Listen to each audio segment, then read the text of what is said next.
It's just been 3 episodes, 2 of which are pilots, until Roswell Conspiracies starts displaying truly remarkable levels of quality.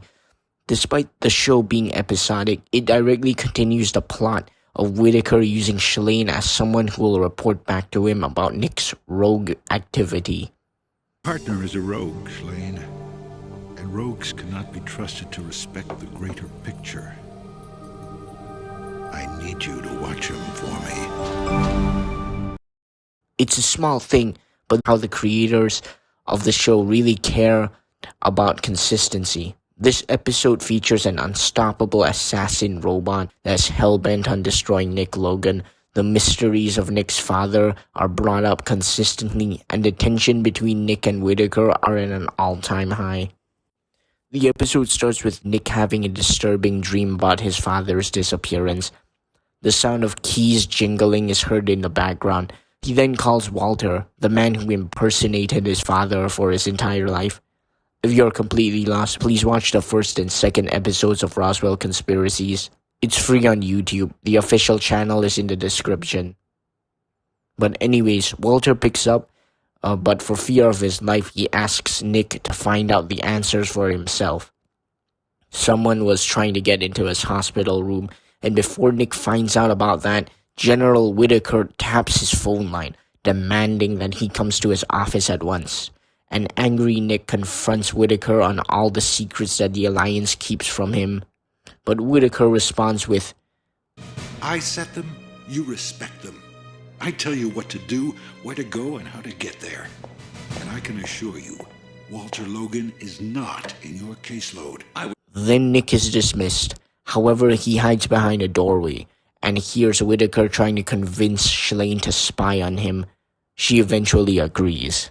I really like that Nick is a very active protagonist. It's not the plot that moves him forward. It's him who forges his own path. He's a rogue in the Alliance, doing things and making decisions that he thinks are best, but often against the organization he's working for. Whitaker, on the other hand, sees the greater good. His decisions are calculated and made to maximize benefit. Both are heroes in their own right. And for a kids show to have so much moral ambiguity so early is truly commendable. Nick then tries to reach Walter, only to find him kidnapped, but he does find a message written on the wall of the hospital. Area 51, and an exact location.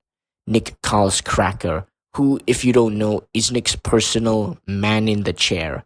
He gives him info, vehicles, and can generally help with almost anything. Cracker traces the call Nick had tried to make to Walter while he was in the hospital. Apparently, it wasn't Whitaker, but Intracom. Another subtle and easily missable detail, but essentially, Intracom is a tech company run by vampires. They haven't been formally introduced at this point. He goes to Area 51, and to that specific place, he is followed by Shalane. Nick suspects her of spying on him, to which... Nick, I am telling you the truth. I know. You're not this good a liar. Oh, well, thank you very much. For your information, I happen to be a very good... Again, these characters' banter is top-notch. Shalane uses earth magic to create a hole exactly where a hidden UFO was buried. They enter only for Shalane to get magnetized onto a wall that saps her energy. It's revealed that an infiltrate, execute, and detonate, for short IED, unit was behind that wall. It used Shalane to fully charge itself and attack. IED unit is really cool. Its arms can extend to impossible lengths. Its limbs can transform into insectoid appendages to crawl on smooth surfaces. And the impossible-to-hate laser eyes. It's got other stuff too, like invisibility, super strength. Altogether, it's unstoppable. Whitaker says as much later on in the episode. But right now, Nick and Shalane escape the IED and is met by the military, but they are saved by the Alliance. Nick thinks Shalane ratted him out, but in reality, they tracked her unique energy signature. Shalane is remorseful of this and goes rogue, teleporting away. The next scene is Nick in Whitaker's office. He's angry and wants an explanation about that thing. Whitaker begrudgingly explains that it is an alien android left on Earth by aliens that took his father, and was created to eliminate his offspring, as in Nick himself. The alien storms the Alliance headquarters and methodically takes down all the fights the Alliance has. Both Nick and Whitaker try to leave on an Alliance ship, but the IED unit easily destroys it, and while they are at its mercy, a revelation is made. Target sighted. Riniker's the target?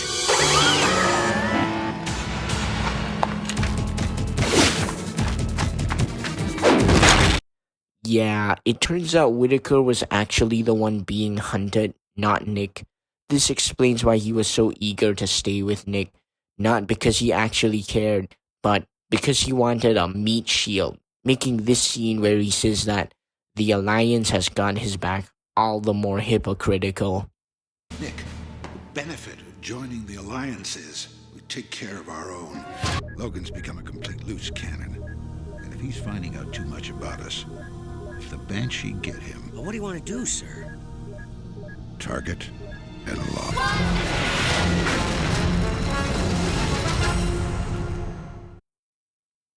Whitaker is this close to being killed until Shalane comes in and overloads the IED with the same energy that powered it.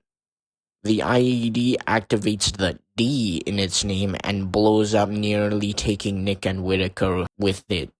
Nick is now really mad about Whitaker lying to him, but Whitaker is such an imposing and well-spoken figure that he shuts Nick up with just his words. She'll be remembered with the highest honors. She gave her life to save her partner. It was your butt she saved. That thing was out to get you. No, Nick. Its programming must have been scrambled.